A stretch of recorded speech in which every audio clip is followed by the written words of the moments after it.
নজরুল মঞ্চ, সেখানে আমাদের ইফির ফেস্টিভ্যাল উদ্বোধন হয়েছিল। তখন সেটার নাম ছিল বোধহয় সিআইটি মঞ্চ, আমার মনে নেই। উদ্বোধনের পর সত্যজিৎ রায় তার উদ্বোধনী ভাষণে বলেছিলেন যে আমাদের কলকাতা শহরে সারাক্ষণ লোডশেডিং, ফুল অফ পটহোলস, রাস্তায় বড় বড় গর্ত, নানা সমস্যা, কিন্তু একটা জিনিস যেখানে কোনো সমস্যা নেই সেটা হচ্ছে মানুষের উৎসাহ, প্রবল উৎসাহ। সে যে কোনো ঘটনায় ঘটুক, খেলা কিংবা ফিল্ম ফেস্টিভ্যাল, এটাই হচ্ছে আমাদের দর্শক, আমাদের সব থেকে বড় শক্তি কলকাতা ফিল্ম ফেস্টিভ্যালে, যার জন্য এবারে বলা হয়েছে সিনেমা সবার জন্য। আমার মনে আছে একটা ঘটনা, যখন কলকাতা ফেস্টিভ্যালে মাইকেল অ্যাঞ্জেলো অ্যান্টোনিওনি এসেছিলেন, রবীন্দ্র সদনের লা নটে দেখানো হয়েছিল। রবীন্দ্র সদন একেবারে ভর্তি, সমস্ত প্যাসেজগুলোতে লোক বসে রয়েছে। মাইকেল অ্যাঞ্জেলো অ্যান্টোনিওনি আনন্দে কাঁদতে শুরু করলেন, বললেন যে আমার নিজের দেশেও আমি এত দর্শক দেখিনি।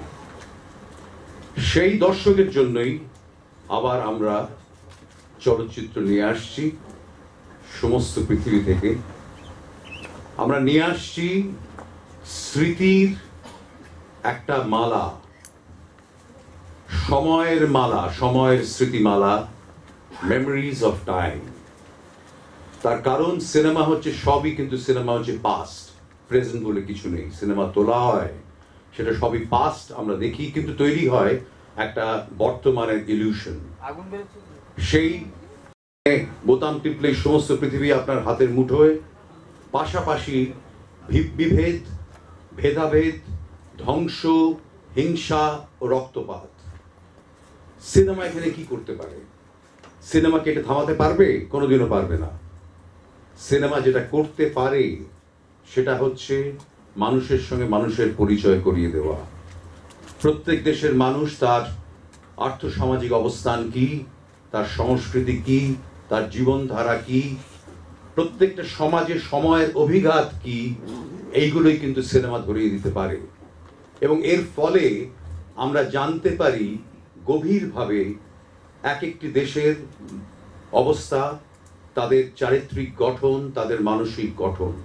এবং আমরা তখনই আন্তর্জাতিক হতে পারি, চেষ্টা করতে পারি একটা মানবিক দিক থেকে পৃথিবীকে দেখার, নতুন করে দেখার। এটাই আমাদের আশা।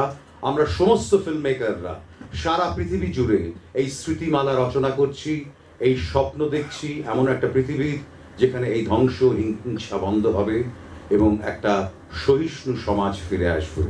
এই নিয়ে আমাদের সিনেমা, এই নিয়ে আমাদের ফেস্টিভ্যাল। এবং আশা করি এটা আপনারা পারবেন দেখতে, এবং আপনারা নিজেদের মধ্যে আলোচনা করবেন, দেখবেন, লোককে দেখাবেন, এবং দরকার হলে সমালোচনা করবেন। কিন্তু আগে দেখুন, আলোচনা করুন। আমার মনে হয় সকলের জন্য ছবি, সবার জন্য ছবি, এবং সমস্ত পৃথিবীর এই যে বিরাট স্মৃতিমালা, তার একটা বুকে হয়তো আমরা আপনাদের উপহার দিতে পারবো। ধন্যবাদ। আর এবছরে আমরা জানি যে গত কয়েক বছর ধরে আমরা কম্পিটিশনটা করছি উমেন ডিরেক্টরদের নিয়ে। উমেন ডিরেক্টরদের best film, best director, short best film এবং ডকুমেন্টারি বেস্ট ডিরেক্টর।